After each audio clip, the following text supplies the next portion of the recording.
بسم اللہ الرحمن الرحیم. السلام علیکم اسٹوڈنٹس. امید کرتا ہوں کہ آپ سب لوگ خیریت کے ساتھ ہوں گے. And I welcome you all here today to the 17th lecture of Consumer Psychology. So students, as usual, let us begin the day with a brief review of what we discussed in our last lecture.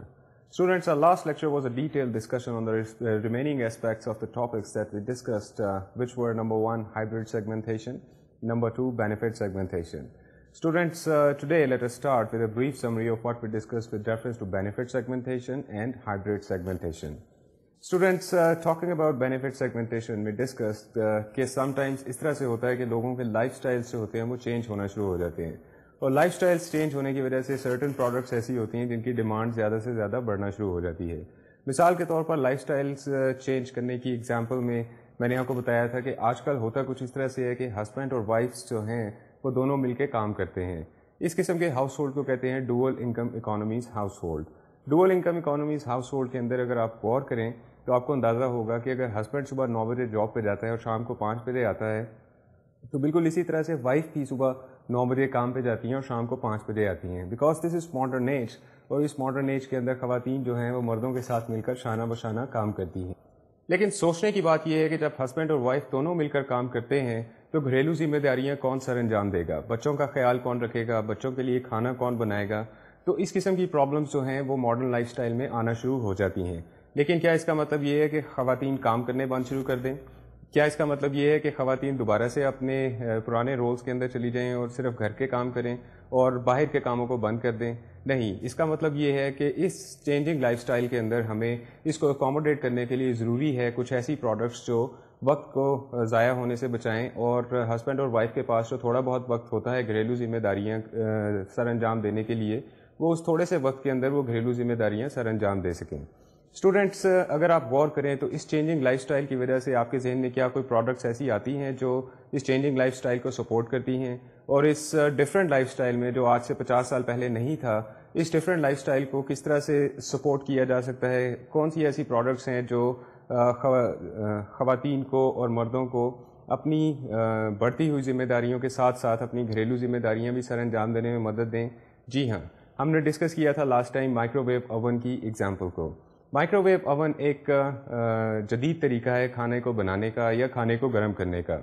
Micro view oven کو استعمال کر کے آپ 2 minute کے اندر اپنے ٹھنڈے کھانے کو گرم کر سکتے ہیں, اور تقریباً 5 سے 10 منٹ کے اندر آپ بہت کمپلیکیٹڈ ڈشز بھی بنا سکتے ہیں.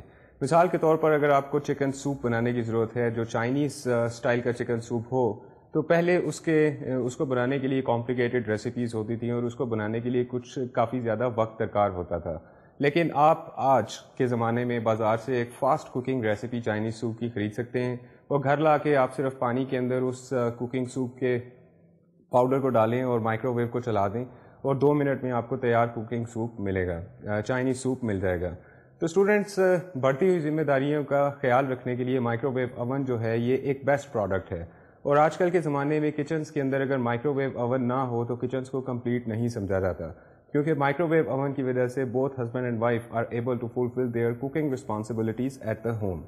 اس کے ساتھ ہی ساتھ اسٹوڈینٹس, آپ نے نوٹ کیا ہوگا کہ اس چینجنگ لائف سٹائل کی وجہ سے مردوں کی زندگی میں بھی کافی زیادہ چینج آ رہی ہے. مثال کے طور پر پرانے زمانوں میں عموماً دیکھا جاتا تھا کہ حضرات جو ہیں وہ آفس جاتے ہیں اور کام کرتے ہیں, اور گھر آ کر وہ عموماً بیٹھتے ہیں, آرام کرتے ہیں, یا پھر بچوں کے ساتھ ٹائم گزارتے ہیں. لیکن آج کے زمانے میں آپ دیکھ سکتے ہیں کہ ڈائپرس کے ایڈورٹیزمنٹ میں ایک باپ کو دکھایا جاتا ہے جو بچے کے ڈائپرس چینج کر رہا ہے, اور اسی وجہ سے بعض اوقات ڈائپرس کے ایڈورٹیزمنٹ میں آپ ایک صاحب کو دیکھ سکتے ہیں جو آفس سے آتے ہیں اور ابھی ان کی وائف جو ہے وہ کام سے نہیں آئی, اور وہ آتے ساتھ ہی بچے کے ڈائپرس چینج کرتے ہیں اور بچے کو دودھ بنا کے پلاتے ہیں. So there are so many things that husbands are doing that previously men were not used to do. Similarly خواتین کو آپ دیکھ سکتے ہیں کہ وہ آفسز کے اندر جا کے کام کرتی ہیں, اور آفسز میں جب وہ کام کرتی ہیں, یہ وہ آفسز ہیں جہاں پر شاید پہلے خواتین نہیں تھیں, لیکن اب کیونکہ خواتین نے آفسز میں جانا شروع کر دیا ہے تو آفس ریلیٹڈ بہت ساری پروڈکٹس ایسی ہیں جو خواتین کو خریدنی پڑتی ہیں, اور پروڈکٹس مینوفیکچرنگ کمپنیز اس بات کا بہت زیادہ خیال رکھتی ہیں. مثال کے طور پر آج کل جب لیپ ٹاپس بنائے جاتے ہیں, ان کو ڈیزائن کیا جاتا ہے, تو ایسے لیپ ٹاپس ڈیزائن کیے جاتے ہیں جن کے اندر خواتین کو خاص اٹریکشن محسوس ہو, کیونکہ خواتین کو بھی ضرورت پڑ سکتی ہے کہ وہ آفس میں لیپ ٹاپس کو استعمال کریں. اسی طرح سے اگر آپ موبائل فونس کو دیکھیں تو موبائل فونس پہ بھی آپ کو ایک واضح فرق نظر آئے گا کہ بعض mobile phones are designed to be used by females and certain other mobile phones are designed to be used by the males. So changing lifestyles جو ہوتے ہیں ان کو ہمیشہ سے کیپچر کیا جاتا ہے اور مارکیٹرز چینجنگ لائف اسٹائل کو بہت پینس ٹیکنگلی آبزرو کرتے ہیں اور نوٹس کرتے ہیں اور اپنی پروڈکٹس کو اسی حساب سے چینج کرنے کی کوشش کرتے ہیں. سو اسٹوڈینٹس آپ نے دیکھا کہ چینجنگ لائف اسٹائل کی وجہ سے کچھ پروڈکٹس جو ہوتی ہیں ان کا بینیفٹ جو ہے وہ لوگوں کو بہت بہتر واضح اور صاف نظر آنا شروع ہو جاتا ہے. سو بدلتے ہوئے حالات کی وجہ سے بے شمار پروڈکٹس ایسی ہیں جن کے خاص بینیفٹس جو ہیں وہ لوگوں کو بہت واضح اور نمایاں نظر آنا شروع ہو جاتے ہیں. اسی طرح یہی ایگزامپل مائکرو ویو اوون کے حساب سے فٹ آتی ہے. مائکرو ویو اوون اگر آج سے 50 سال پہلے مارکیٹ کیا جاتا تو اس کی مارکیٹنگ بالکل ایک مختلف طریقے سے ہوتی, کیونکہ آج کل مائکرو ویو اوون تقریباً ہر گھر میں پایا جاتا ہے اور مائکرو ویو اوونس کی قیمتیں بھی زیادہ ڈیمانڈ کی وجہ سے بہت زیادہ کم ہو چکی ہیں. تقریباً آج سے 10 سال پہلے مائکرو ویو اوون جو تھا وہ ایک لگژری سمجھا جاتا تھا اور صرف امیر گھرانوں کے کچنز کے اندر پایا جاتا تھا. لیکن آج کل مائکرو ویو اوون جو ہے وہ مڈل کلاس اور لوور مڈل کلاس کے گھروں میں بھی آرام سے دیکھا جا سکتا ہے اور مائکرو ویو اوونس کی پرائس جو ہے وہ بھی بہت زیادہ ڈکریز ہو چکی ہے. لیکن اگر ہم آج سے 50 سال پہلے کی بات کریں تو اس زمانے میں مائکرو ویو اوون ایک بہت ہی زیادہ بڑی لگژری ہوتی اور اس کو استعمال کرنے کے لیے پڑھا لکھا ہونے کی شاید بہت زیادہ ضرورت ہوتی, کیونکہ مائکرو ویو اوون کے کمپلیکیٹڈ الیکٹرانک مینیوز دیکھنا اور مائکرو ویو اوون کے حساب سے کھانے کو ترتیب دینا اور فوڈ کو پریپیئر کرنا تاکہ یہ بہتر طریقے سے مائکرو ویو اوون میں پریپیئر ہو سکے, ان ساری چیزوں کو کرنے کے لیے تھوڑا بہت نالج کی ضرورت تھی جو شاید اس زمانے میں بہت مشکل ہوتا. سو اسٹوڈینٹس آپ نے دیکھا کہ چینجنگ لائف اسٹائلس کی وجہ سے لوگوں کی ضروریات بھی چینج ہوتی ہیں اور لوگوں کی جب ضروریات چینج ہوتی ہیں ان کو کسی دوسری ضرورت کی وجہ سے کسی ایک خاص پروڈکٹ کی ضرورت پڑتی ہے تو اسی حساب سے مارکیٹرز جو ہیں وہ اس پروڈکٹ کے بینیفٹس کو چینج کرتے ہیں یا ایڈجسٹ کرتے ہیں یا اپنی پروڈکٹس کو امپروو کرتے ہیں. اسٹوڈینٹس یہاں پر تھوڑی سی بات کر لی جائے various brands with in one product category. جب ہم بینیفٹ سیگمنٹیشن کی بات کرتے ہیں تو ایک ہی پروڈکٹ کیٹیگری کے اندر بے شمار ڈفرینٹ برانڈس ہوتے ہیں اور تقریباً ہر ڈفرینٹ برانڈ جو ہے وہ اپنے حساب سے اپنے بینیفٹ کے حساب سے اپنی پروڈکٹ کو مارکیٹ کرنے کی کوشش کر رہے ہوتے ہیں. جب ہم بات کرتے ہیں کاربونیٹڈ سافٹ ڈرنکس کی تو پاکستان میں چند کاربونیٹڈ سافٹ ڈرنکس پائے جاتے ہیں. کچھ کاربونیٹڈ سافٹ ڈرنکس ایسے ہیں جو بلیک کلر کے ہیں اور ان میں شوگر کمپوزیشن جو ہے وہ زیادہ ہے. جب شوگر کمپوزیشن زیادہ ہے تو that means those carbonated soft drinks are sweeter compare to other soft drinks available in the market, جو صرف اس وجہ سے اپنے آپ کو مارکیٹ کرتے ہیں کہ ان کے کاربونیٹڈ سافٹ ڈرنک کے اندر شوگر لیول جو ہے وہ کم ہے اور گیس کمپوزیشن جو ہے وہ زیادہ ہے. اب اگر آپ غور کریں تو ایک ایسا کاربونیٹڈ سافٹ ڈرنک جو پینے میں میٹھا ہے اور گیس بھی اس پہ تھوڑی سی کم ہے تو جب آپ اس کو پئیں گے تو وہ آپ کو بہت زیادہ ہٹ نہیں کرے گا آپ کے گلے پہ, اور عموماً میٹھی اور ایزی ٹو ڈرنک چیزیں جو ہوتی ہیں وہ بچوں کو بہت زیادہ پسند آتی ہیں. اس لیے آپ نے بعض کاربونیٹڈ سافٹ ڈرنک کے اندر ایڈورٹیزمنٹ میں دیکھا ہوگا کہ وہ زیادہ سے زیادہ ٹارگیٹ کرنے کی کوشش کرتے ہیں ینگ لوگوں کو. اس کے ساتھ ہی ساتھ کچھ کاربونیٹڈ سافٹ ڈرنکس ایسے ہیں جن میں گیس کمپوزیشن زیادہ ہے اور شوگر لیول جو ہے وہ کم ہے. عموماً یہ دیکھا گیا ہے کہ جب لوگ کافی عرصہ کاربونیٹڈ سافٹ ڈرنکس کو پیتے رہتے ہیں تو gradually they want the lower level of sugar and maybe they also require the higher level of gas composition so that it hits hard on their throats. So اس طرح کے carbonated soft drink کو choose کرنے کے لیے جو consumer ہے اس کو تھوڑا سا میچور ہونا چاہیے ایج کے اندر, تھوڑا سا اس کا پرسنالٹی پروفائل اس طرح کا ہونا چاہیے کہ وہ مختلف چیزوں کو پہلے آبزرو کرتا ہے, ان کو استعمال کرنے کی کوشش کرتا ہے اور پھر ایک پروڈکٹ کو چوز کرتا ہے. سو اس قسم کے کنزیومر جو ہیں وہ ذرا بائی نیچر تھوڑے سے چوزی ہوتے ہیں. اسی طرح سے جو کاربونیٹڈ سافٹ ڈرنک میٹھا ہے جس میں گیس کمپوزیشن کم ہے وہ اس حساب سے اپنے کاربونیٹڈ سافٹ ڈرنک کی بینیفٹ کو مارکیٹ کرنا شروع کر دیں گے. سو اسٹوڈینٹس کسی ایک پروڈکٹ کیٹیگری کے اندر بے شمار برانڈس ہو سکتے ہیں اور ہر برانڈ جو ہے اس کا اپنا علیحدہ سے ایک بینیفٹ ہوتا ہے. یہاں پر ایک کلاسیکل کیس ٹوتھ پیسٹ کا ڈسکس کیا جاتا ہے. عموماً لوگ ٹوتھ پیسٹ مختلف وجوہات کی وجہ سے استعمال کرتے ہیں. مثال کے طور پر ایک صاحب ٹوتھ پیسٹ اس وجہ سے استعمال کر سکتے ہیں کہ ان کو سفید دانت چاہیے اور اگر ان کے دانتوں پہ تھوڑا سا ہلکا سا اسپیک آف ڈرٹ کی نظر آتا ہے یا اسپیک آف اینی اکامولیشن نظر آتا ہے تو وہ اپنے آپ کو کانفیڈنٹ محسوس نہیں کرتے. عموماً دیکھا ہی جاتا ہے کہ ایسے حضرات جو ہیں, خواتین و حضرات جو ہیں, ان کی پریزنٹیشن نیڈس جو ہیں وہ کافی زیادہ ہوتی ہیں. ہو سکتا ہے کہ یہ پریزنٹیشن نیڈس اس وجہ سے ہیں کہ وہ کسی ایسے شعبے سے منسلک ہے جہاں پر ان کو بہت زیادہ سوشلائز کرنا پڑتا ہے. مثال کے طور پر وہ مارکیٹنگ یا سیلز پرسنل ہو سکتے ہیں یا ایسے لوگ جو ایکڈیمک انسٹیٹیوشن میں کام کرتے ہیں اور جن کا رابطہ بے شمار لوگوں سے ہوتا ہے ایک دن کے اندر اندر، یا بائی نیچر بعض لوگ ذرا تھوڑے سے بیوٹی کانشیس ہوتے ہیں، تو ٹوتھ پیسٹ کو بیچا جا سکتا ہے صرف اس بینیفٹ کی وجہ سے کہ یہ آپ کے دانت سفید کرے گا. جب آپ ٹی وی دیکھنے بیٹھیں تو اگر آپ غور سے ٹوتھ پیسٹ کے ایڈورٹیزمنٹس کو دیکھیں تو آپ کو بے شمار ٹوتھ پیسٹ کے ایڈورٹیزمنٹس نظر آئیں گے، لیکن ہر ٹوتھ پیسٹ جو ہے اس کا ایک ڈفرینٹ بینیفٹ نظر آتا ہے. اسٹوڈینٹس، بعض ٹوتھ پیسٹ اپنے آپ کو مارکیٹ کرتے ہیں صرف اس وجہ سے کہ اس ٹوتھ پیسٹ کو استعمال کر کے آپ کے دانتوں میں جراثیم نہیں آئیں گے، آپ کے دانتوں میں پلاک نہیں آئے گا. اس قسم کے ٹوتھ پیسٹ جو ہیں ان کو عموماً میڈیکیٹڈ ٹوتھ پیسٹ کہا جاتا ہے.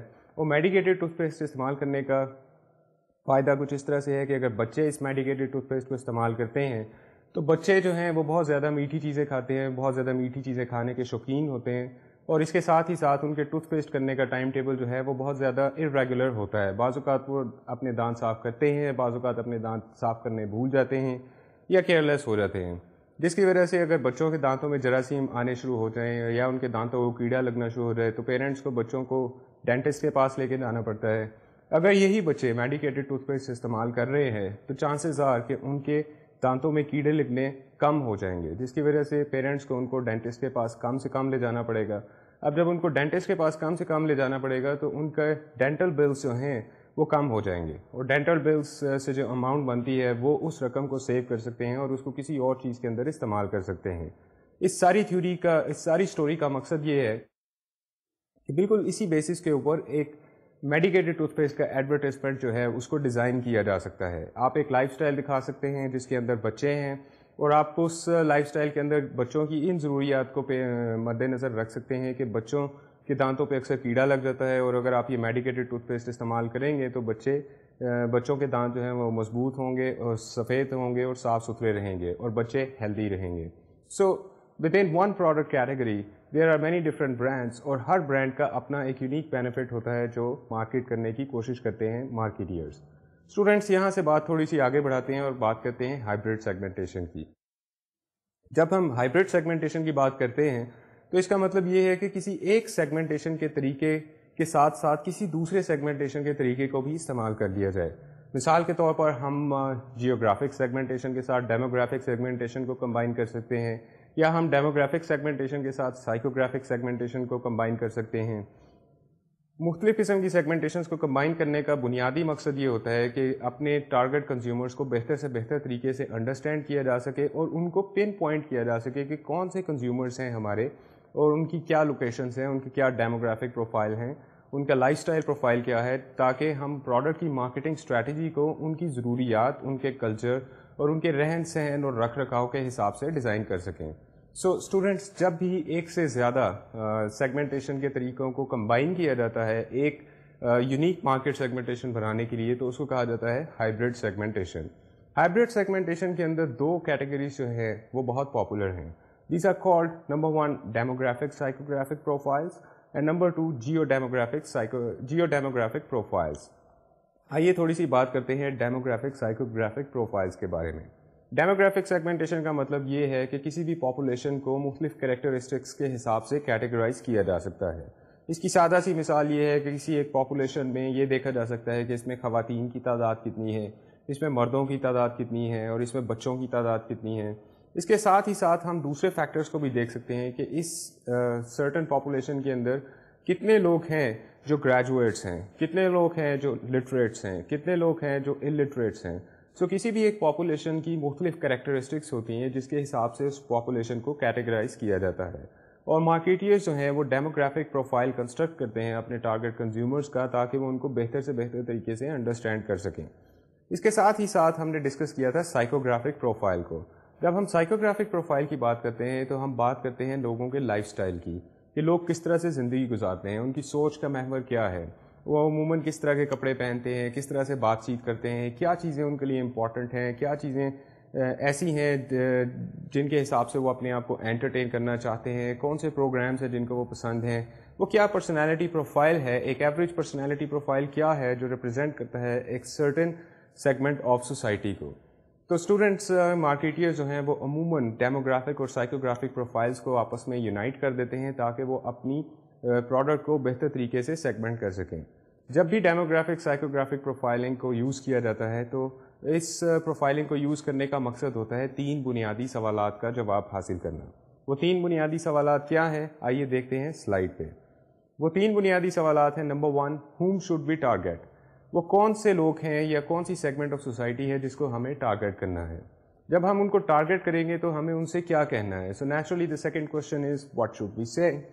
اور اس کے ساتھ ہی ساتھ جو تیسرا لاجیکل کوشچن بنتا ہے, جو لاجیکل سیکوینس کے حساب سے کوشچن بنتا ہے, وہ ہے ویئر شوڈ وی سے. وہ کون سی جگہ ہے جس پر ہمیں یہ بات چیت کرنی ہے اور لوگوں کو ایکسیس کرنا ہے. So students, as you can see, geodemographic profile actually answers 3 basic questions. ہم نے کن لوگوں کو ٹارگیٹ کرنا ہے, جب ہم ان کو ٹارگیٹ کرتے ہیں تو ہمیں کیا کہنا ہے, اور جو کچھ ہمیں کہنا ہے وہ کس مقام پر جا کے کہنا ہے, کون سی وہ جگہ ہے جہاں پر لوگوں کو ایکسیس کیا جا سکتا ہے. اور ان تینوں سوالات کا جواب تلاش کرتے کرتے مارکیٹر جو ہیں وہ اپنی ایک افیکٹو سیگمنٹیشن اسٹریٹجی جو ہے وہ ڈیزائن کر لیتے ہیں. اسٹوڈینٹس یہاں سے بات تھوڑی سی آگے بڑھاتے ہیں اور بات کرتے ہیں جیو ڈیموگرافک پروفائل کی. جی ہاں, جیو ڈیموگرافک پروفائل کے اندر کمبائن کیا جاتا ہے جیوگرافک پروفائل کو اور ڈیموگرافک پروفائل کو. اسٹوڈینٹس جب ہم بات کرتے ہیں جیو ڈیموگرافک پروفائل کی, تو اس کے اندر ہم نے ایک پرانے لیکچر کے اندر ڈسکس کیا تھا کہ جیوگرافک پروفائلنگ کی جو بیسک نوشن ہے وہ کچھ اس طرح سے ہے کہ جو لوگ جب ایک جگہ پر اکٹھے رہتے ہیں تو اس جگہ کے حساب سے ان کی کچھ پریفرنسز جنم لیتی ہیں. مثال کے طور پر کچھ ایسے لوگ جو کسی پہاڑی علاقے میں رہتے ہیں تو ان کی اس انوائرمنٹ کے ساتھ انٹریکشن کی وجہ سے کچھ خاص ضروریات ان کے اندر زیادہ نمایاں ہو جاتی ہیں. یہاں پر ہم نے ڈسکس کیا تھا ایسے لوگوں کی ایگزامپل کی جو کسی پہاڑی علاقے میں رہتے ہیں, اور مثال کے طور پر ایسے وہ لوگ جو مری کے علاقے کے اندر رہائش پذیر ہیں. مری کا علاقہ ایک پہاڑی علاقہ ہے, دیٹ از دا فٹ ہل of the Himalaya mountain ranges, اور یہاں پر عموماً موسم جو ہے وہ سرد رہتا ہے, موسم تھوڑا سا سخت ہے, جس کی وجہ سے ان موسمی حالات کی وجہ سے لوگوں کی جو ضروریات ہیں, جو ریکوائرمنٹس ہیں پروڈکٹس کے حساب سے, وہ نیچرلی تھوڑی سی ڈفرینٹ ہوگی. جیو ڈیموگرافک پروفائل کے اندر کمبائن کیا جاتا ہے جیوگرافک پروفائلنگ کو اور ڈیموگرافک پروفائلنگ کو, تاکہ مارکیٹرز جو ہیں وہ اپنے ٹارگیٹ کنزیومرز کو بہتر طریقے سے سمجھ سکیں. اسٹوڈینٹس یہاں سے ہم نے بات تھوڑی سی آگے بڑھانی ہے, اور میں آپ کو بتاؤں گا کہ کسی بھی مارکیٹ کو ٹارگیٹ کرنے کے لیے کیا کرائٹیریا مد نظر رکھا جاتا ہے, وہ کیا فیکٹرز ہیں جن کو مد نظر رکھ کر کسی ایک خاص سیگمنٹ آف سوسائٹی کو ٹارگیٹ کیا جاتا ہے. عموماً کسی بھی سیگمنٹ کو ٹارگیٹ کرنے سے پہلے اس کے اندر 4 بنیادی پوائنٹس دیکھے جاتے ہیں. وہ 4 بنیادی پوائنٹس کچھ اس طرح سے ہیں. نمبر 1 کہ وہ سیگمنٹ آئیڈینٹیفائیبل ہو, اس کے اندر وہ ایک ایسا کلسٹر آف پاپولیشن ہو جس کو ایزیلی آئیڈینٹیفائی کیا جا سکے. نمبر 2 وہ سیگمنٹ جو ہے اس کے اندر سفیشینٹ اماؤنٹ آف پیپل ہو. اگر اس کے اندر ایک خاص تعداد سے زیادہ لوگ نہیں ہیں تو پھر وہ سیگمنٹیشن جو ہے وہ کسی ایک اور سیگمنٹ کا پارٹ تو ہو سکتی ہے, لیکن ایک انڈیپینڈنٹ یونیک سیگمنٹ نہیں ہو سکتی. اسٹوڈینٹس, تو تیسرا امپورٹنٹ فیکٹر ہے یہاں پر, دیٹ از اسٹیبل اور گروئنگ. کسی بھی ایک سیگمنٹ کو اسٹیبل ہونا چاہیے اور اس کے اندر گروتھ پیٹرنس ہونے چاہیے. جب سیگمنٹس کے اندر کافی زیادہ لوگ ہوتے ہیں, وہ ایک خاص جیوگرافیکل لوکیشن کے اندر ہوتے ہیں, اور آپ ان کے ڈیموگرافک پروفائلنگ بھی کر سکتے ہیں, تو یو کین انڈرسٹینڈ کہ گروتھ پیٹرنس اس سیگمنٹ کے اندر کیا ہے, اور کیا وہ سیگمنٹ ہے وہ اسٹیبل ہے, کیا this segment is going to stay there for a long time period. If all the answers are in yes, then this segmentation is very fruitful for the marketeers to target it. Student, the fourth factor that is most important is that if this segment is accessible in terms of both media as well as in terms of the cost. There is a possibility کہ آپ کی segment جو ہے وہ کسی ایسے علاقے کے اندر رہتی ہے, ہو سکتا ہے کہ یہ سیگمنٹ آئیڈینٹیفائیبل ہو, اسٹیبل ہو, لیکن وہ کسی ایسے علاقے کے اندر ہے جہاں پر پہنچنا بہت زیادہ مشکل ہے, تو آپ کی سپلائی کی کاسٹ جو ہے وہ بہت زیادہ امپروو ہو جائے گی, انکریز ہو جائے گی, جس کی وجہ سے آپ کی پروڈکٹس جو ہیں وہ بہت زیادہ مہنگی ہو جائیں گی. تو آپ کو اپنا مارکیٹنگ مکس جو ہے وہ اکارڈنگلی ڈیزائن کرنا پڑے گا. سو دس از ویری امپورٹنٹ کہ کوئی بھی ٹارگیٹ سیگمنٹ جو ہے وہ ایکسیسیبل ہو in terms of media as well as in terms of communicating with that particular segment. اس حساب سے میڈیا جو ہے وہ عموماً اپنے پروگرام کے ویورز ہیں ان کی پروفائلنگ وغیرہ کرتے ہیں, اور اس پروفائلنگ کو وہ کانسٹنٹلی ایڈورٹائز کرتے ہیں, مارکیٹ کرتے ہیں ان the organizations or the product manufacturing companies so that they could secure advertisements for their target viewers. Students, یہاں پر تھوڑی بات کرتے ہیں segmentation strategies کو implement کرنے کی. جب کوئی آرگنائزیشن یا کوئی پروڈکٹس مینوفیکچرنگ کمپنی ایک خاص سیگمنٹ کو ڈھونڈ لیتی ہے تو یہاں سے ان کا کام جب آگے بڑھتا ہے تو ان کو اس سیگمنٹ کو ٹارگیٹ کرنا ہوتا ہے، اور ٹارگیٹ کرنے کے لیے ہم نے ڈسکس کیا تھا کہ ان کو یونیک مارکیٹنگ مکسز ڈیزائن کرنے پڑتے ہیں۔ اب مارکیٹنگ مکس جب وہ ڈیزائن کرتے ہیں تو یہاں پر دو طرح کی سچویشنز آ سکتی ہیں۔ سب سے پہلی سچویشن تو یہ ہے کہ ایک پروڈکٹ کی 2، 3 یا 4 سیگمنٹس ہو سکتی ہیں جن کو ٹارگیٹ کیا جاتا ہے۔ جب ان 2، 3، 4 سیگمنٹس کو ٹارگیٹ کیا جاتا ہے تو ہر سیگمنٹ کے لیے مارکیٹنگ مکس جو ہے وہ علیحدہ سے ڈیزائن کرنا پڑتا ہے۔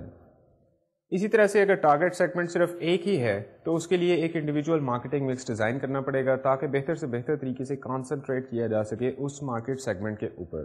So students, this is very easy to understand that there are two ways that a market segmentation strategy could be implemented. As you can see on the slide, these two ways are, number 1, differentiated marketing, and number 2, concentrated marketing.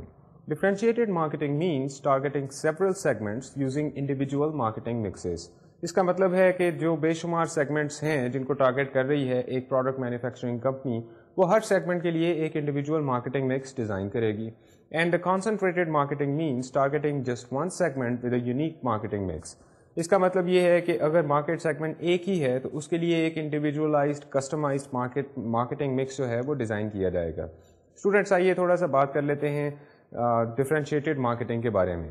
مثال کے طور پر ایک چائے کی پتی کا brand ہے، اور اس پروڈکٹ کیٹیگری کے اندر دیر آر ڈفرینٹ برانڈس جو مارکیٹ کیے جاتے ہیں۔ Suppose these two brands come from the same manufacturing company. ان میں سے ایک برانڈ جو ہے وہ ٹارگیٹ کیا جاتا ہے اپر سوشو اکنامک لیول کے لوگوں کے لیے، اور دوسرا برانڈ جو ہے وہ ٹارگیٹ کیا جاتا ہے ٹورڈز دا مڈل کلاس اور the lower socio economic level. اب ایک ہی پروڈکٹ کیٹیگری کے اندر جب 2 برانڈس ہوں گے اور وہ 2 برانڈس جو ہیں وہ اپنے بینیفٹس کے حساب سے 2 مختلف سیگمنٹس کو ٹارگیٹ کر رہا ہے، تو آپ کے خیال میں ایسا برانڈ جو اپر سوشو اکنامک لیول کے لوگوں کو ٹارگیٹ کرتا ہے، یہ ایڈورٹائزمنٹ اسٹریٹجی جو ہے، do you think that this is gonna work out with the people who come from the lower socio economic category? Of course not, because there will be huge change in the marketing mix of both of these brands. مثال کے طور پر جو اپر socio economic level کے لوگوں کو target کیا جاتا ہے اس پروڈکٹ کی قیمت زیادہ ہوگی، اس پروڈکٹ کی ریفائنمنٹ زیادہ ہوگی، اور جب اس کی قیمت زیادہ ہوگی تو اس کا مارکیٹنگ مکس جو ہے وہ اسی حساب سے ڈیزائن کیا جائے گا، اور یہ دیکھا جائے گا کہ اپر سوشو اکنامک لیول کے لوگوں کے اندر کیا کامن پیٹرنس ہیں، کیا چیزیں ہیں، کیا وہ فیکٹرز ہیں جس کی وجہ سے وہ اٹریکٹ ہوتے ہیں ایک خاص پروڈکٹ کی طرف۔ لیکن جب آپ لوور سوشو اکنامک لیول کی طرف جائیں گے تو اس پروڈکٹ کا مارکیٹنگ مکس جو ہے وہ انٹائرلی ڈفرینٹ ہو جائے گا۔ اسٹوڈنٹس یہاں پر تھوڑی سی بات کر لیں انڈیویجول مارکیٹنگ مکس کی بھی۔ آپ نے یہاں پر ایک بہتر مثال یہ ہو سکتی ہے کہ ایک ریسٹورنٹ جو ہے وہ اس کی ایک ہی ٹارگیٹ سیگمنٹ ہو سکتی ہے، اور وہ ریسٹورنٹ جو ہے اپنی ٹارگیٹ سیگمنٹ کو انڈرسٹینڈ کرنے کے لیے بہتر سے بہتر طریقے سے ان کو اسٹڈی کرتے ہیں، اور اس اسٹڈی کے ریزلٹس کے حساب سے اپنا مارکیٹنگ مکس ڈیزائن کرتے ہیں۔ So this is very simple for one restaurant to market its products to a certain category of people that happens to be the target segment for this particular restaurant. So students, differentiated marketing جو ہے وہ کہاں پر زیادہ بہتر ہوتی ہے؟ differentiated marketing عموماً ان صورتوں میں زیادہ بہتر ہوتی ہے جب ایک کمپنی کا مارکیٹنگ بجٹ جو ہے وہ بہت زیادہ ہے۔ That company generates enough revenue that they could allocate the budgets and the revenues for differentiated marketing mix. Differentiated marketing mix کا مطلب ہے کہ ایک سے زیادہ مارکیٹنگ اسٹریٹجیز ہوں گی، اور ایک سے زیادہ مارکیٹنگ اسٹریٹجیز اسی وقت اپلائی کی جا سکتی ہیں جب کمپنی کے پاس مارکیٹنگ کا ریونیو جو ہے وہ کافی زیادہ ہے۔ سو عموماً جو بڑی کمپنیز ہوتی ہیں جو ایک ہی پروڈکٹ کیٹیگری کے اندر ویریس برانڈس لانچ کر سکتی ہیں، وہ اپنے ڈفرینشیٹڈ مارکیٹنگ مکسز یوز کرتی ہیں اور ڈفرینشیٹڈ مارکیٹنگ اسٹریٹجی یوز کرتی ہے۔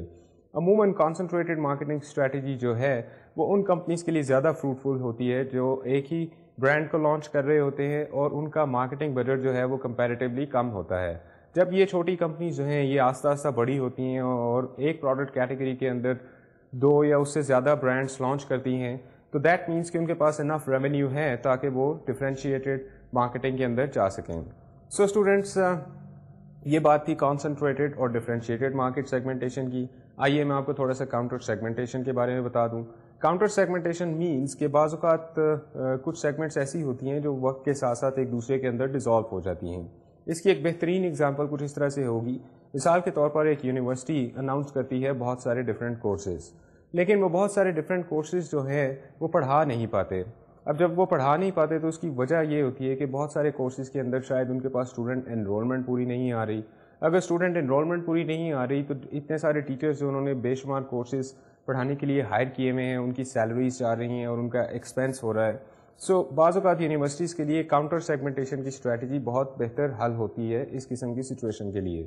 مثال کے طور پر بعض اوقات یہ ہوتا ہے کہ کچھ یونیورسٹیز کے اندر ایڈورٹائزنگ، پروموشن اور مارکیٹنگ یہ سارے سبجیکٹس جو ہیں وہ صرف ایک ہی سبجیکٹ کے اندر انکلوڈ کر دیے جاتے ہیں اور اس سبجیکٹ کے اندر ان سارے سبجیکٹس کو تھوڑا تھوڑا ٹچ کیا جاتا ہے.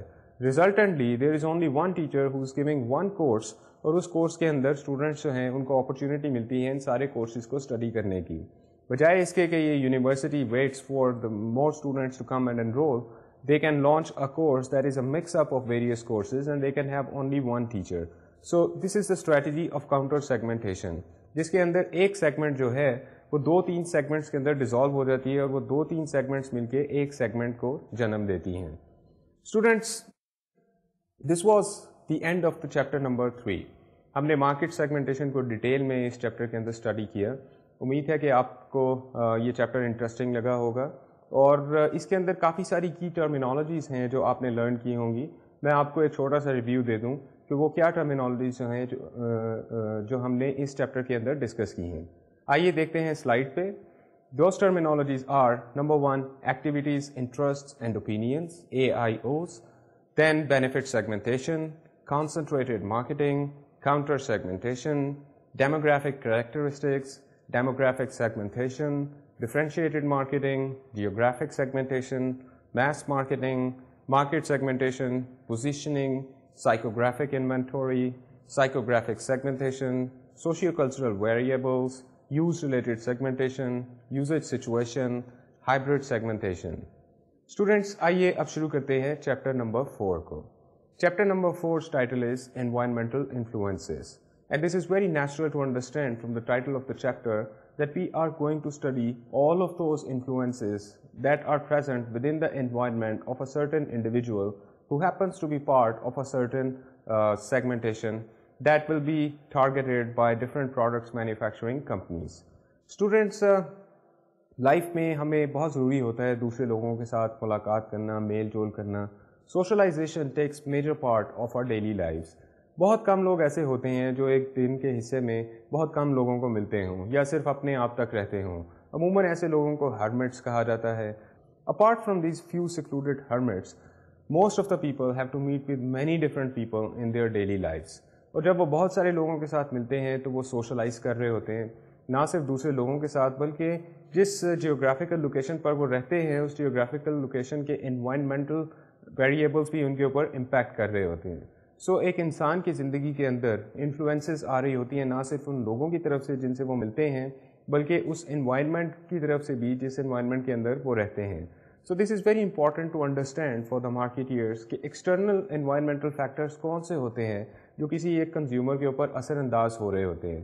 اور جب یہ فیکٹرز ایک کنزیومر کی سائیکالوجی کو پر اثر انداز ہو رہے ہوتے ہیں تو مارکیٹرز کے لیے بہت ضروری ہوتا ہے کہ وہ ان فیکٹرز کو سمجھ سکیں تاکہ وہ ان فیکٹرز کی انفلوئنس کے حساب سے ایک successful and effective marketing strategy develop کر سکیں اور ڈیزائن کر سکیں. سو اسٹوڈنٹس, اس چیپٹر کے اندر ہم ڈیٹیل کے اندر اسٹڈی کریں گے کلچر کو. اس کے ساتھ ہی ساتھ ہم ڈسکس کریں گے سب کلچرل گروپس کے بارے میں اور پھر ہم بات کریں گے سوشل کلاس اور سوشل گروپس کے بارے میں. اسٹوڈینٹس, آئیے دیکھتے ہیں کہ اس چیپٹر کے اندر کون کون سے ٹاپکس انکلوڈیڈ ہیں. اس چیپٹر کو ڈیوائڈ کیا گیا ہے 3 مین پارٹس کے اندر. Number 1 is culture, number 2 is social class and number 3 is social groups. جب ہم کلچر کی بات کرتے ہیں تو سب سے پہلے ہم شروع کریں گے from what is culture, then we will go into how culture is learned, then the processes of enculturation and acculturation. We'll then try to understand the importance of language and symbols. Finally, we will get down to understanding what are the rituals. The other parts included in this chapter will be number 1, dynamic culture, measurement of culture, subculture, nationality subculture, age subculture, and gender as subculture. We will then discuss social class. اور social class کے اندر ہم study کریں گے what is a social class, social class کو کیسے major کیا جاتا ہے, ایفلوئنٹ کنزیومرز کون سے ہوتے ہیں, مڈل کلاس کنزیومرز کون سے ہوتے ہیں اور working class and other non affluent consumers کون سے ہوتے ہیں. Students finally we will discuss social groups, اور سوشل گروپس میں ہم ڈسکس کریں گے کنزیومر ریلیٹڈ ریفرنس گروپس کو, and then we will discuss groups as well as the family. So students آئیے چلتے ہیں اس چیپٹر کے پہلے ٹاپک کی طرف, جس کا ٹائٹل ہے کلچر. کلچر کا لفظ عموماً ہم اپنی روزمرہ زندگی کے اندر کافی دفعہ سنتے ہیں. آپ اگر ٹی وی آن کریں تو مختلف پلیز کے اندر کلچر کے لفظ کو مختلف ریفرنسز کے اندر استعمال کیا جاتا ہے. عموماً جب آپ مارکیٹ میں جاتے ہیں تو آپ مختلف پروڈکٹس کو دیکھتے ہیں جن کو دیکھ کے آپ یہ کہہ سکتے ہیں کہ یہ ایک سرٹن کلچر کی پروڈکٹس ہیں. یہاں پر ہم بات کر سکتے ہیں ایمبرائڈرڈ کلودنگ کی, جو مختلف علاقوں سے آتی ہیں. اس کے ساتھ ہی ساتھ بے شمار ایسی چیزیں ہیں جو کسی ایک خاص کلچر سے آتی ہیں.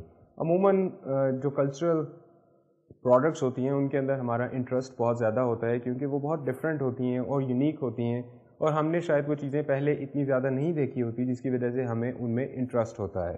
اگر آپ گھروں کے اندر جا کے دیکھیں تو گھروں کے اندر بعض اوقات ڈیکوریشن کے لیے مختلف کلچرل آئٹمس رکھی ہوتی ہیں جو آتی ہیں مختلف علاقوں سے.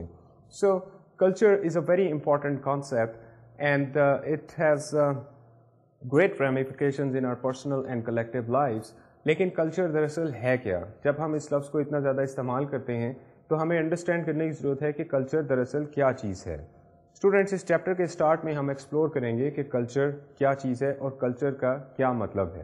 اسٹوڈینٹس کلچر کی جب ہم بات کرتے ہیں تو کلچر کو اسٹڈی کرنا ایک بہت ڈیفیکلٹ اور چیلنجنگ ٹاسک ہے, لیکن آج کے اس چیپٹر میں کلچر کا یہ ٹاپک جو ہے اس کو ہم ٹچ کریں گے with reference to consumer psychology. اور یہاں پر ہم یہ دیکھنے کی کوشش کریں گے کہ کلچر کی کسی کنزیومر کے اوپر کیا انفلوئنس ہوتی ہے. So we will try to understand that what is the impact of culture on the preferences of the consumers, which means کہ ایک خاص cultural variables کے impact کے ذریعے اثر consumers جو ہیں ان کی product purchasing habits کیا ہوتی ہیں, وہ کون سی products کو زیادہ prefer کرتے ہیں purchase کرنا, اور کون سی products جو ہیں وہ اپنے cultural variables کی وجہ سے ان کو dislike کرنا شروع کر دیتے ہیں. اسٹوڈینٹس کلچر کی اسٹڈی جو ہے وہ نیچرلی ایک براڈ کینوس ہے, اور اس کے اندر ہم بے شمار چیزوں کو انکلوڈ کر سکتے ہیں. Generally the study of culture requires the detailed examination of a number of factors and variables. These factors and variables may be, for example, language, knowledge of the people, the laws and religions of a certain place, اس علاقے کی foods کیسی ہیں, اس علاقے کے رسم و رواج کیسے ہیں, روایات کیسی ہیں اس علاقے میں, اس علاقے میں لوگوں کا میوزک کے بارے میں کیا ٹیسٹ ہے, اس علاقے کا آرٹ کس طرح سے ہے, اس علاقے کے اندر ٹیکنالوجی کیسی ہے اور لوگوں کی ٹیکنالوجیکل انڈرسٹینڈنگ کیا ہے. دین وی کین ڈسکس کہ اس علاقے کے لوگوں کے ورک پیٹرنس کیا ہیں, اور کون سی پروڈکٹس کو وہ پسند کرتے ہیں, کون سے آرٹیفیکٹس ہیں جو یہاں پر بنائے جاتے ہیں. آئیے ان فیکٹرس کو تھوڑا سا ٹچ کرتے ہیں بریفلی, تاکہ یہ دیکھا جا سکے یہ فیکٹرس کلچر کو کس طرح سے کانسٹیٹیوٹ کرتے ہیں. مثال کے طور پر پاکستان ایک ایسا ملک ہے جس کے اندر کلچرل ڈائیورسٹی بہت زیادہ ہے. اگر آپ ٹریول کرنا شروع کریں from south to north of the country, you would find out کہ after every 25 to 30 miles culture کے اندر ایک میجر چینج آتی ہے, اور اس میجر چینج کی سب سے بڑی نشانی ہوگی کہ ہر 30-35 میل کے بعد لینگویج کے اندر کوئی نہ کوئی چینج آتی ہے. اگر آپ کسی ایسے علاقے میں سے گزر رہے ہیں جہاں پر پنجابی زبان ہے, تو ہو سکتا ہے 30-35 میل کے بعد جو لوگ آپ کو ملیں گے ان کے ڈائلیکٹ میں تھوڑا سا ڈفرینس ہو, یا ان کے اٹھنے بیٹھنے کے اندر تھوڑا سا فرق ہو, which is resulting from their own cultural interaction. Students اس علاقے کے لوگوں کے لاز اینڈ ریلیجنس کیا ہیں, ان کا نالج لیول کیا ہے, کون سی پروڈکٹس وہ استعمال کرتے ہیں, ان کا آرٹ کس طرح سے ہے, all these things are included within the study of the culture. So when we are trying to understand the culture, consumer psychology کے ریفرنس سے ہم امپورٹنس صرف اس بات کو دیتے ہیں کہ کلچرل فیکٹرز جو ہیں وہ کس طرح سے کنزیومرز کی پریفرنسز کو امپیکٹ کرتے ہیں. اسٹوڈینٹس آئیے دیکھتے ہیں کہ کلچر کن فیکٹرز سے مل کر بنتا ہے. When we define culture, culture means the sum total of learned behavior with reference to the unique beliefs that people have in a certain place, with reference to values and the customs of that particular place. So جب بھی culture کی بات کرتے ہیں تو 3 important elements ہمیشہ سے culture میں انکلوڈ کیے جاتے ہیں. These are belief component, number 2 values component, and number 3 customs component. Students, beliefs and value components of our definition actually refers to accumulated feelings and priorities of the individuals about things and possessions. جس کا مطلب یہ ہے کہ ہم مختلف چیزوں کے بارے میں کیسے محسوس کرتے ہیں. عموماً ہم اپنے بلیفس کو آرٹیکولیٹ کرتے ہیں in terms of the sentences کہ مجھے شام کا وقت بہت پسند ہے, میں کھانے کے بعد کوئی میٹھی چیز کھانا پسند کرتا ہوں، یا میں رات کے وقت چہل قدمی کرنا پسند کرتا ہوں۔ اس کے ساتھ ہی ساتھ ہم اور طرح کی اسٹیٹمنٹس بھی دیتے ہیں کہ مجھے اس خاص قسم کے لوگ پسند ہیں، مجھے ایک خاص قسم کی لوکیشن پسند ہے جہاں پر جا کر میں ریلیکس کر سکتا ہوں یا اپنے آپ کو انٹرٹین کر سکتا ہوں۔ اگر آپ کانسنٹریٹ کریں you will find out there are so many statements that start with I like this, I like that, اور یہ وہ اسٹیٹمنٹس ہیں جو ہمارے جنرل بیہیویئر پیٹرن کو گائڈ کرتی ہیں۔ These statements are very important for a consumer psychologist to understand, especially so when these consumer psychologists are trying to target a particular segment, because it becomes very important for them to understand that what people prefer, what people like, and what kind of ideas people have when they are targeting different segments. So students, beliefs کے بارے میں اگر غور کیا جائے تو beliefs اصل میں کیا ہے؟ Beliefs are a lot of verbal and mental statements جو ہمارے ذہن میں رہتی ہیں، اور ہم اکثر ان محسوسات کو آرٹیکولیٹ کرتے رہتے ہیں in terms of the sentences that say I like a certain thing, I like a certain colour, I like certain time period of the day. لیکن جب ہم کنزیومر سائیکالوجی کے ریفرنس میں بات کرتے ہیں تو ہم زیادہ تر پروڈکٹس کی بات کرتے ہیں اور کنزیومرس کی پریفرنسز کی بات کرتے ہیں۔